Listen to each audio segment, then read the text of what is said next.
Hello, hello, and welcome. I am so excited to be here with you all today.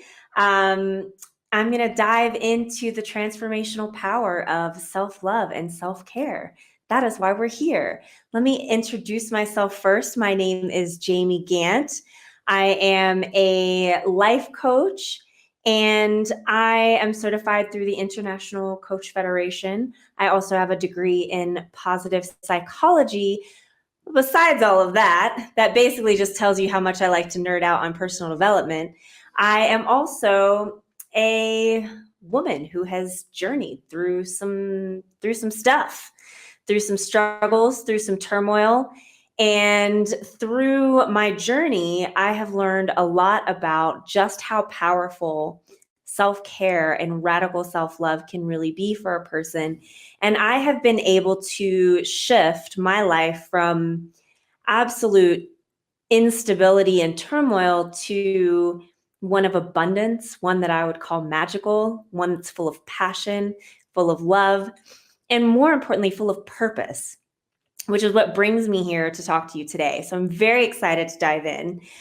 Before we do dive into today's topic, I would love to invite you into a little bit of a grounding activity. So this is just a quick mindfulness exercise. So if you are someone who's driving, moving around, multitasking, I would love to invite you right now to just take a moment, take a seat, get comfortable, and we're just going to spend a minute or two bringing ourselves into the present moment. So this is really simple. So I'm going to ask you to take just a big, deep breath in through your nose and exhale from your mouth. And now start looking around as you're continuing to breathe deeply and see if you can notice 5 things that you see and just sort of call them out in your mind. Like I see my laptop, I see my microphone, I see my water glass. Just think about that. Call out in your mind 5 things that you see.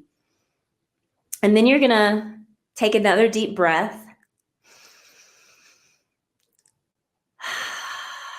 and start looking around. And now you're going to notice 4 things that you can hear. One is probably the sound of my voice. I can actually hear the fan on my laptop. I don't know if that's a good thing. Just notice 4 things that you can hear. Call them out in your mind. And once you've noticed your 4 things, take another deep breath in and out. And now we're going to look for 3 things that you can feel. So you might feel the weight of your clothes, feel your seat in your chair. Notice 3 things you can feel. Call those out in your mind. Taking another deep breath in. And see if now you can turn your attention to 2 things that you could smell. You might have smells coming in from the outside. You might smell coffee like I do because I have it in front of me. And then see if you can notice 1 thing that you taste. Breathing in through the nose and out from the mouth. I actually taste chocolate biscuits that I had earlier today. Very yummy. All right. So how was that? I hope that brought you into the present moment. That is a great mindfulness exercise. I've given you a tool right off the bat. So this is something that you can do anytime. It's a great way to slow the mind down, to bring yourself back into the present moment. I find it to be very useful. So give that a go whenever you like. It only takes a minute or 2, right? Okay.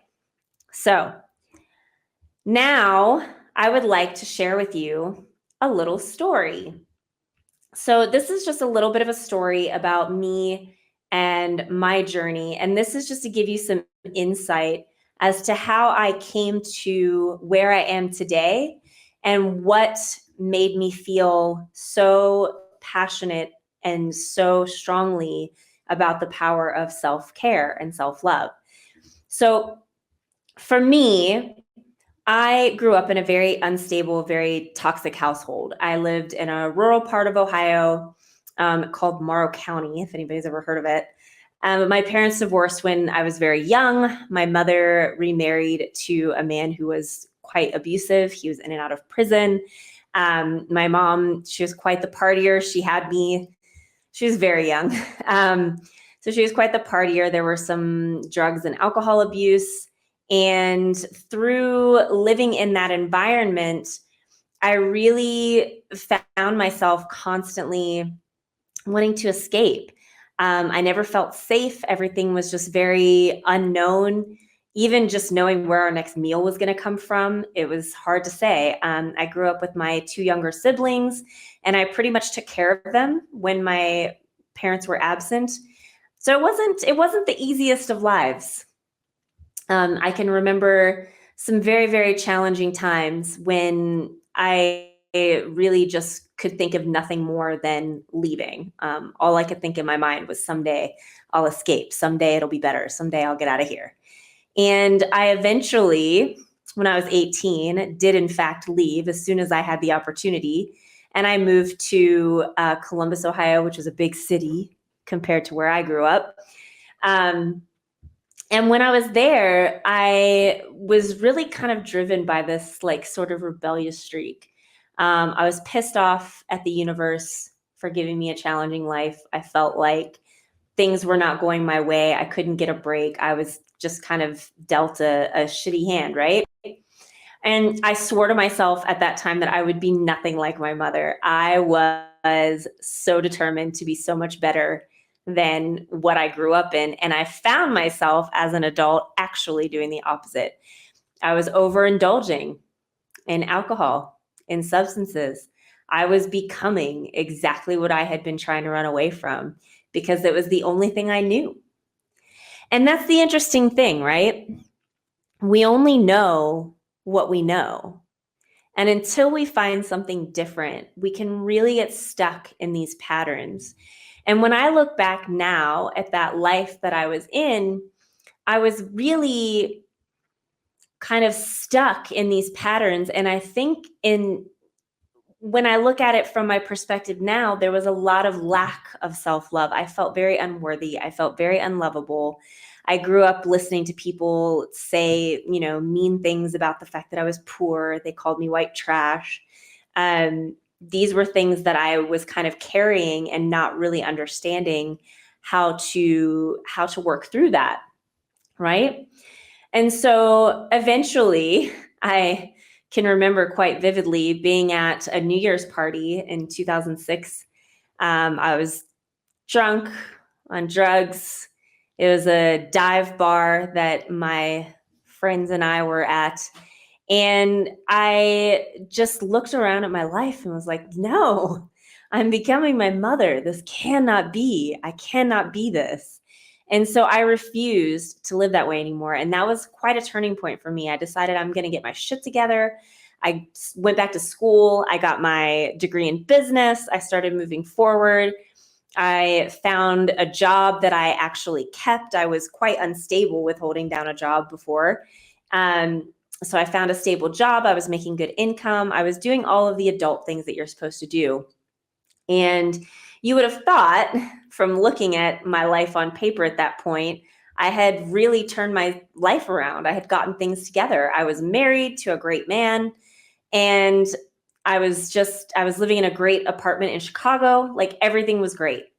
However, interestingly enough, even though on paper I had cleaned myself up and everything was good, I felt still miserable. I was plagued with anxiety, severe anxiety to the point of developing OCD. I would drastically swing back and forth between being a top performer and having complete breakdowns and being close to losing my job just for excessive absence or poor performance. And it was just this constant roller coaster up and down.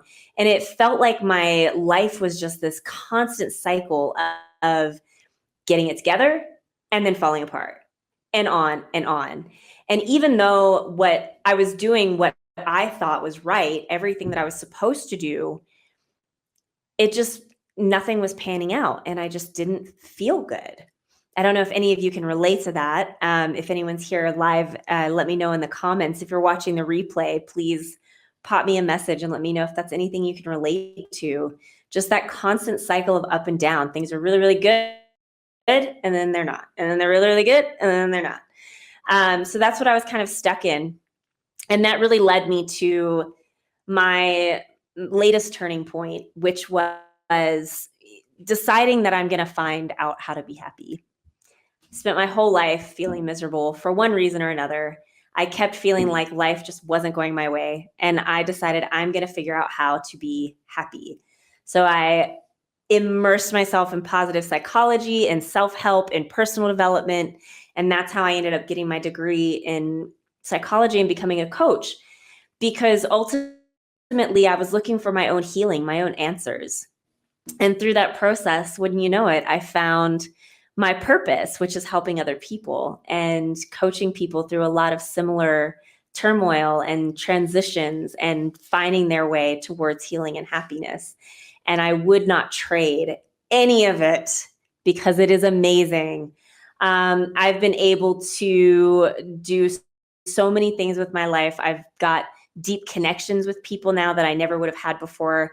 I used to have serious trust issues.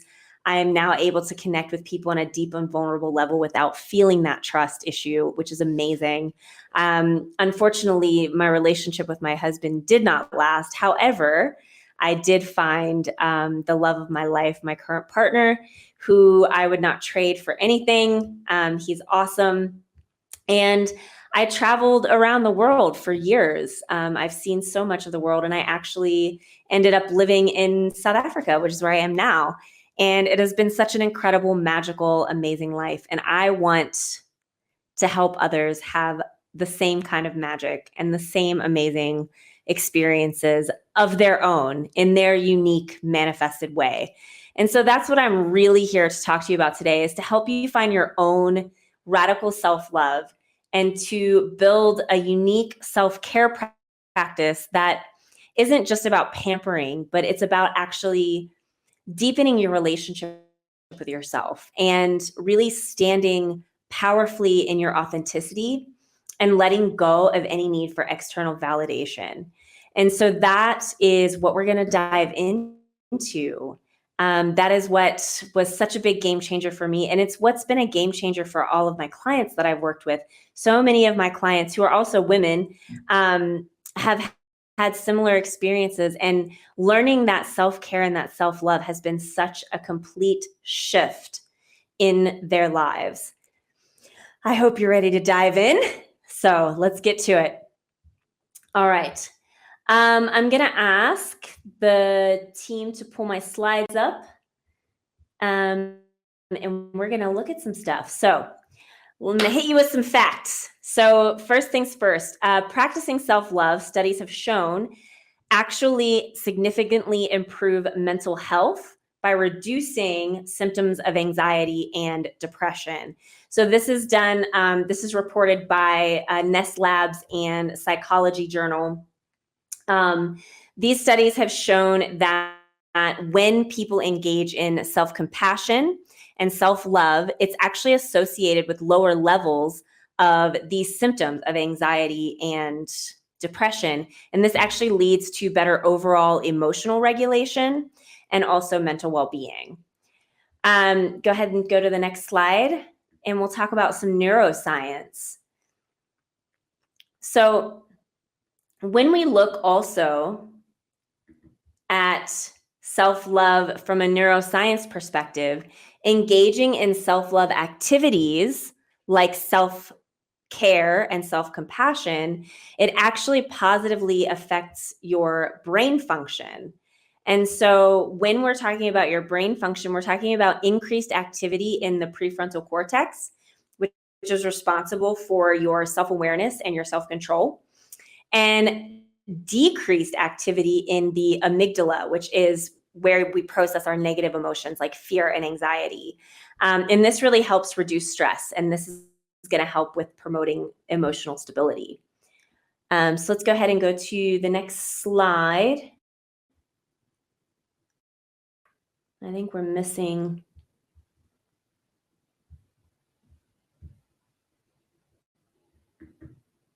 Oh, there we go. Okay.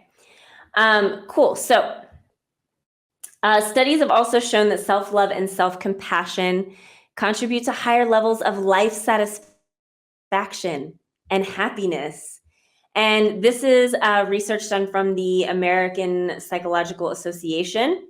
And these studies show that when we engage in self-care practices like regular exercise, healthy eating, adequate sleep, and managing stress, it really helps to find that regulation, and it also helps increase energy levels. So science says, it's not just me, it's not just my story. Science tells us that actually self-love and self-care are not only nice because we can get some pampering in, which yes, that is a part of it, but it's also actually improving our overall health and well-being, emotional regulation, increased resilience, changes in our neurology. Like this is something that's so crucial when it comes to taking care of ourselves. All right. Let's move on to the next piece. So self-love and life satisfaction. When we look at self-love and self-compassion, it also has been shown to contribute to higher levels of life satisfaction and happiness. So this is really interesting because what this means is that even if something has not changed in your life, like you've made no significant changes other than the self-love and self-care, your life as it is actually you're going to have a greater appreciation for your life as is. So it's not necessarily about finding ways. Yes, in my story, I did share that I made some drastic changes. I changed my relationship. I changed where I lived. However, that is not necessarily what we're talking about.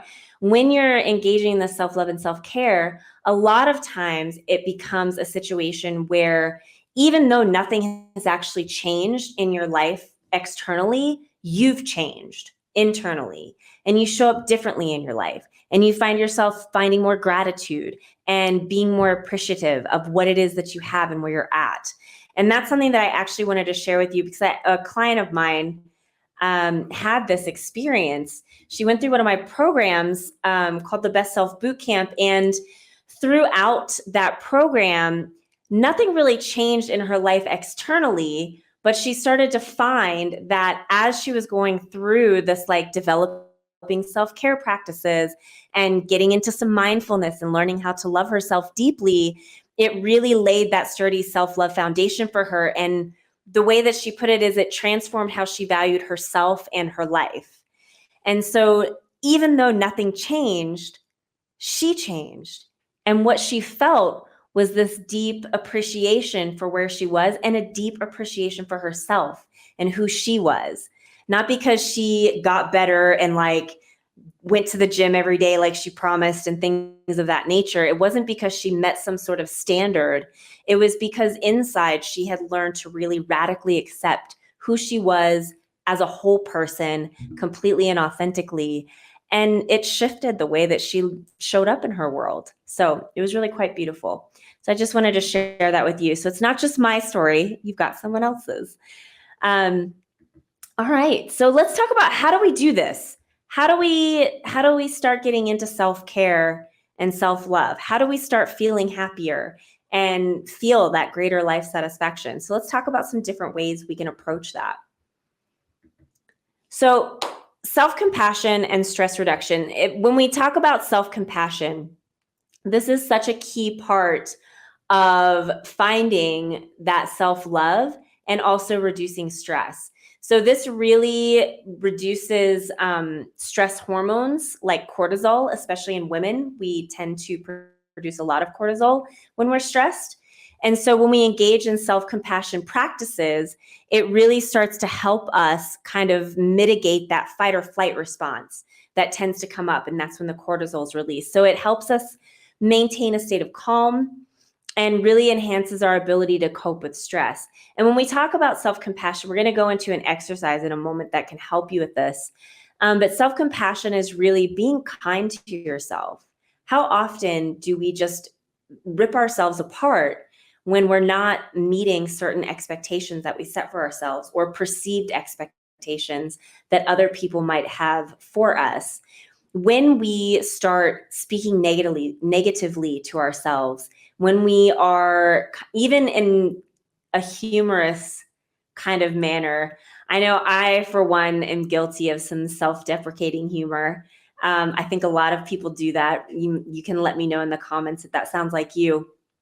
But even doing that is enough to mess with our ability to regulate our stress levels, because we've gotten so used to saying not so nice things about ourselves. And when we're constantly hearing these not so nice things and we're being very unforgiving and unkind, it can increase that fight or flight response, because now not only are we stressed because of the external circumstances, but we're also stressed out because while all of this stuff is happening outside of us, inside of us, we're saying things like, oh, why can't you get this? I can't believe you're not on top of it. Why haven't you done a better job? When are you ever going to be good at this? Things of that nature. If any of that sounds familiar, you let me know.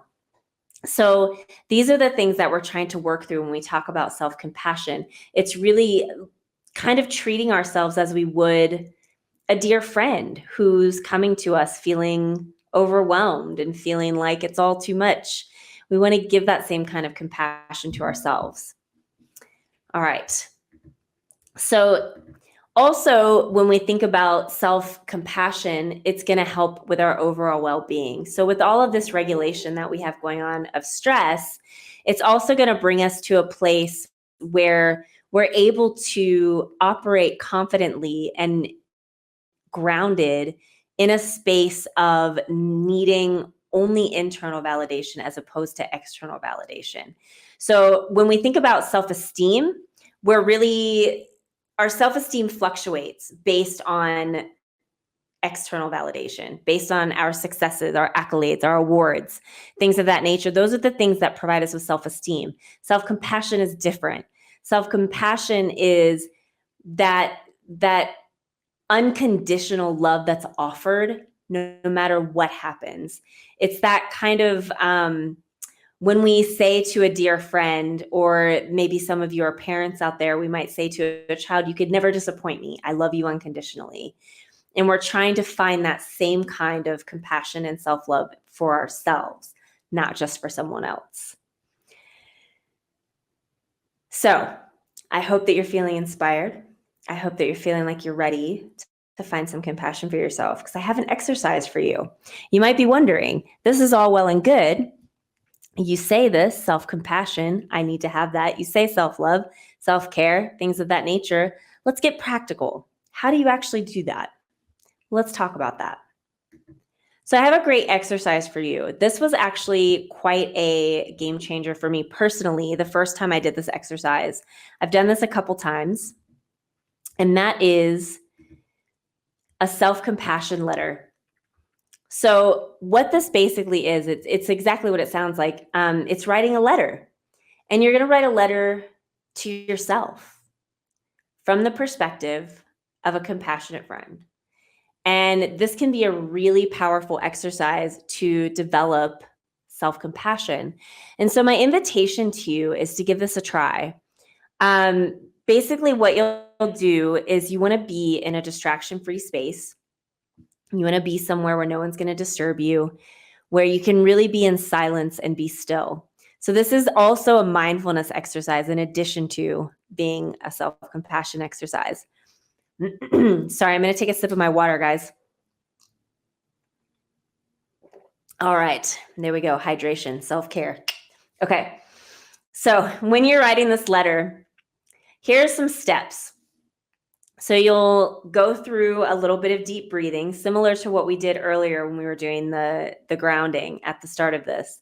So you want to get yourself really nice and centered. You might even consider doing the 5 senses that I walked you through. So 5 things you can see, 4 things you can hear, 3 things you can feel, 2 things you can smell, 1 thing you can taste. So take yourself through, get nice and grounded, be still, and then think about an area of your life where you feel maybe a little bit less than, inadequate, maybe where you're struggling, maybe you're challenged by something. Think about that.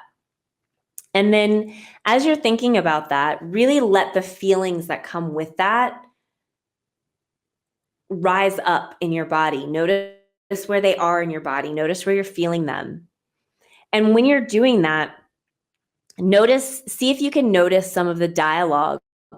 What are the things that you're telling yourself about yourself as you're kind of living into this challenge or this struggle?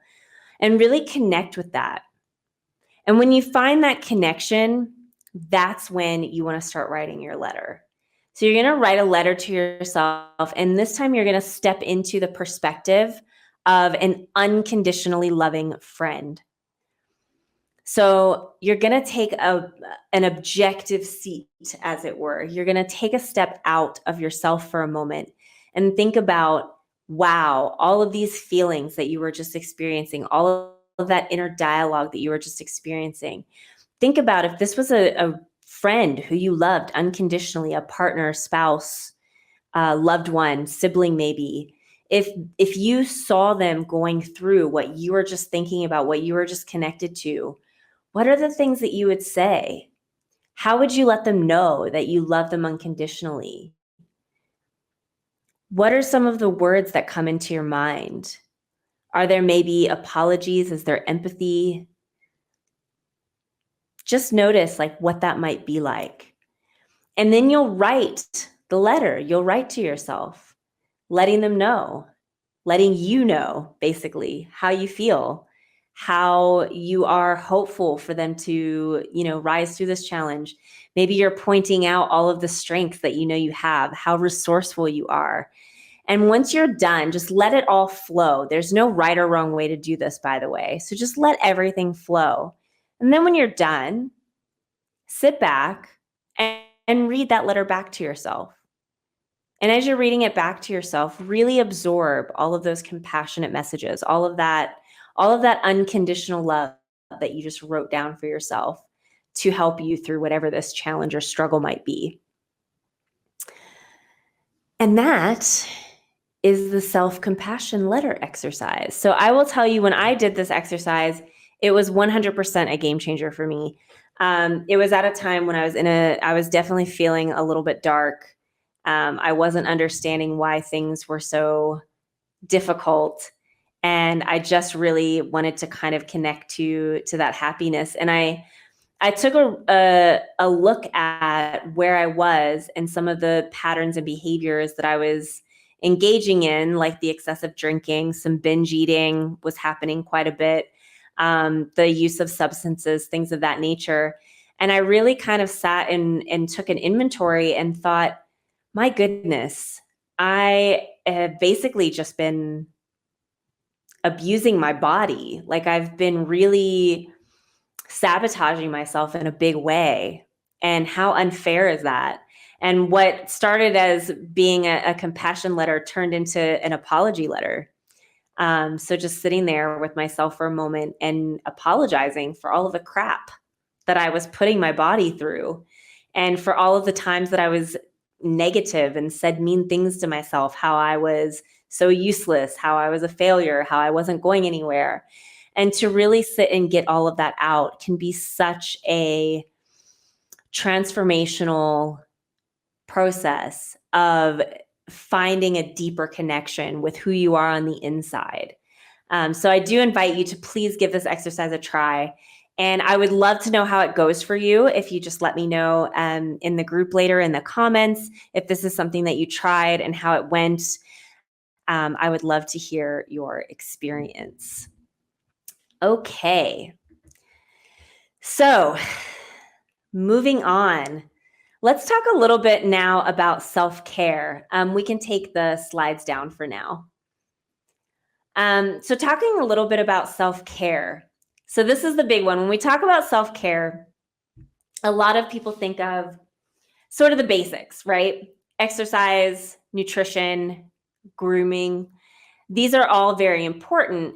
However, what seems to happen, and I know this is what's happened for me and for a lot of women that I've worked with, is we approach these activities from a mindset of fixing, especially when we talk about things like exercise and nutrition, and especially for us women. Because what happens is we get rooted in this kind of belief system of we're somehow bad or wrong, and we need to do good things, we need to do the right things to become better. And this can really create kind of a downward spiral, and it makes self-care feel almost like a chore or a punishment as opposed to an act of self-love. And I know this was definitely true for me, and I think a lot of women experience this. But body image, it's such a thing all over social media, and we talk about, eating well and exercising because it's good for us and we want to be healthy. How many women I've worked with who have said, "Oh, I really just want to lose weight because I want to be healthy." But somewhere buried underneath that is actually a belief that I'm not enough or I'm doing things wrong and I want to do it right. And if I lose the weight and my body gets fit and trim, that will prove that I'm good now. I did it right. Um, and so this is what we're trying to get in front of. So when we talk about radical self-care and radical self-love, it's really letting go of some of these beliefs that are keeping us feeling like self-care is not an act of self-love at all. It's actually a chore. It's hard. It's a hard habit to develop. It's hard to do. It doesn't feel hard when you love yourself. When you are treating self-care as a true act of self-love, it becomes so much less challenging. And it doesn't feel like a chore. It doesn't feel like something you can fail at, because you're really just finding different ways to show yourself that you love yourself. And so it's really about tuning into what it is that you genuinely need to feel good, to feel energized, to feel ready to tackle the day. And it's an ongoing process. You're going to experiment. You're going to try something, it's not going to work. You're going to adjust. Your schedule's not always going to be the same, so you won't always be able to do the same things all the time. And it's finding a way to kind of be flexible and be okay with changing things up. Self-care is really not a one size fits all, and it's not a one-time fix. You don't find a self-care routine and just stick with it forever. Like, it's going to shift and change and grow. It's going to evolve as you evolve. And it really is a lifelong journey. It's just an ongoing, ever-flowing, ever-changing kind of discovery process. You're gonna get into self-discovery and learning more about yourself, and that's what's gonna kind of move your self-care practices. And so I like to kind of think of self-care as playing science. So it's a little bit of a science experiment. You're going to try these different things. You're going to observe how they make you feel. I do strongly encourage journaling. We're not going to dive too deep into journaling today, but that is something that I strongly encourage you to do. And if you're an A-type personality, this will be perfect for you, because you can really track and like see the data of what your self-care routine is doing for you. So that's what it's all about. And so you really want to embrace kind of not just a flexible approach, but an intuitive approach. So really checking in with yourself, like thinking about checking in with your mind, your body, your heart space, your soul, spirit, whatever you want to call it. Noticing how you're feeling and what is it that would make you feel better, feel good, feel enhanced, feel like you're at a higher level, top performance kind of thing.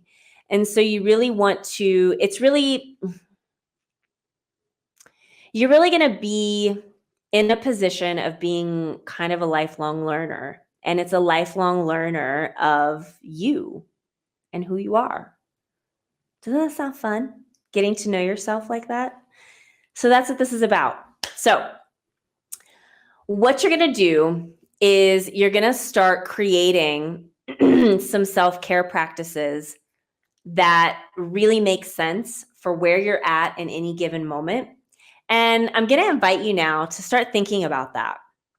Start thinking about some self-care practices that maybe you might try today, maybe in the week ahead. Today's Monday, right? Yeah. Oof, guys, my days run together. So yeah, it's Monday. Like, think about some self-care practices right now. Think about some things that might be useful for you. If you are someone who's been insisting that they were going to start exercising more or eating more nutritiously, maybe that's something you could try this week and see. Maybe try some new foods, see if they work for you. Maybe try an exercise class, see if it works for you. Maybe try going for a walk, see if that works for you. So just start thinking about some things. And if you have a pen and paper, actually go ahead and start writing some of those things down.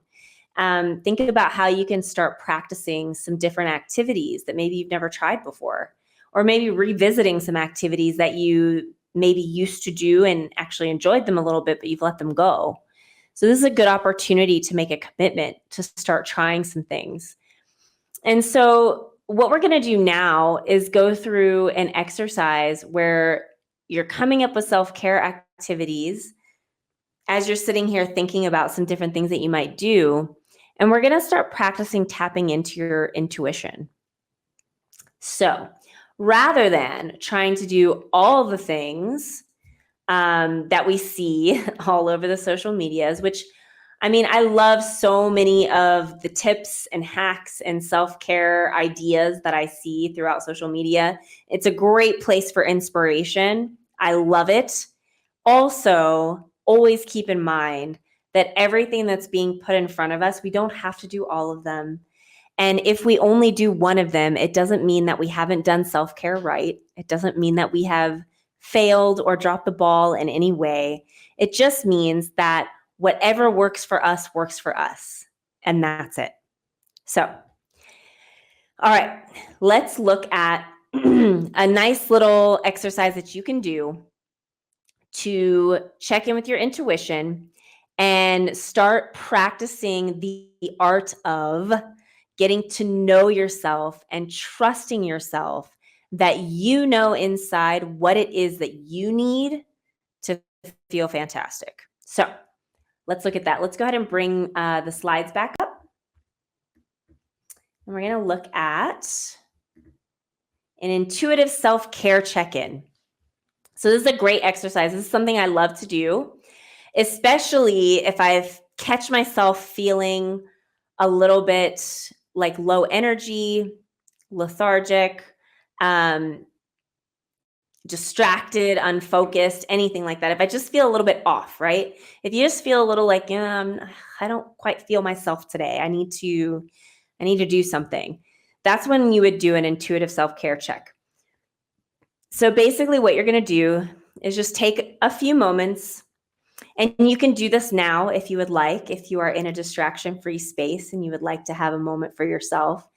Just close your eyes and take a couple deep breaths, just in through the nose and out from the mouth. And just really start to notice the sensation of your breath moving in through the nose and out from the mouth. Feeling your lungs with each inhale expand and with each exhale contract. Just breathing deeply.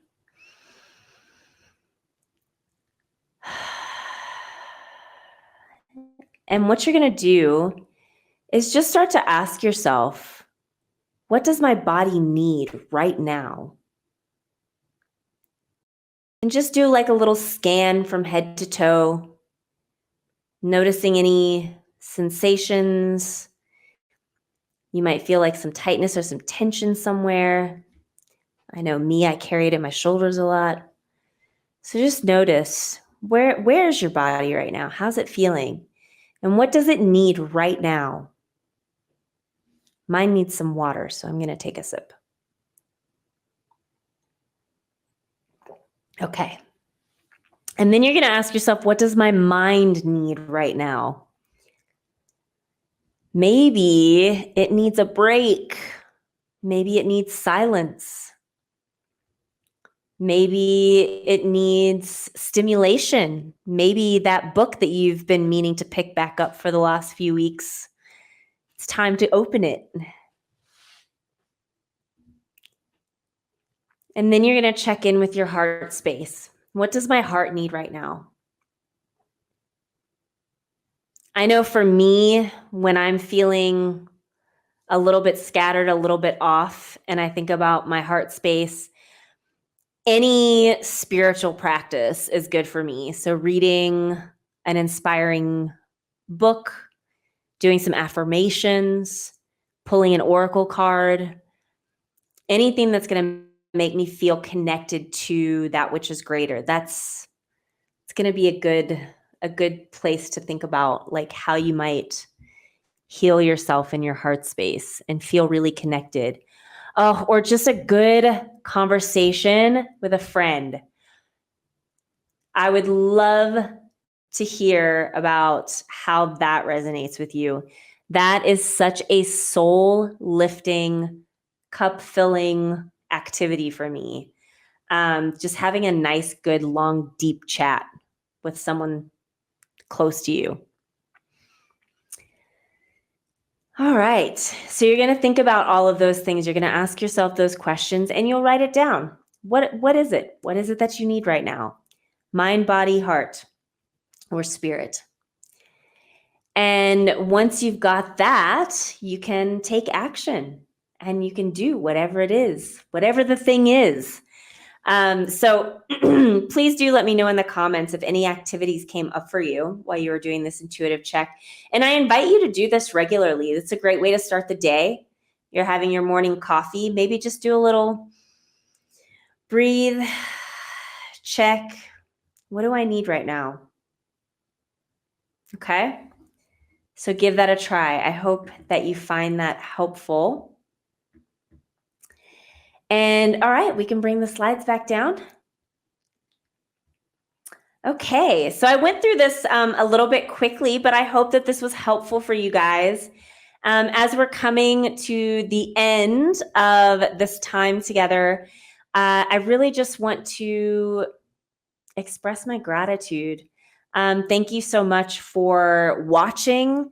And it's really an honor to share this space with you, with all of the other speakers.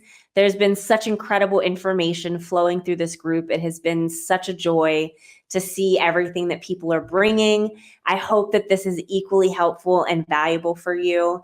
I really hope that you are on your own path of exploring the transformative power of self-care and radical self-love.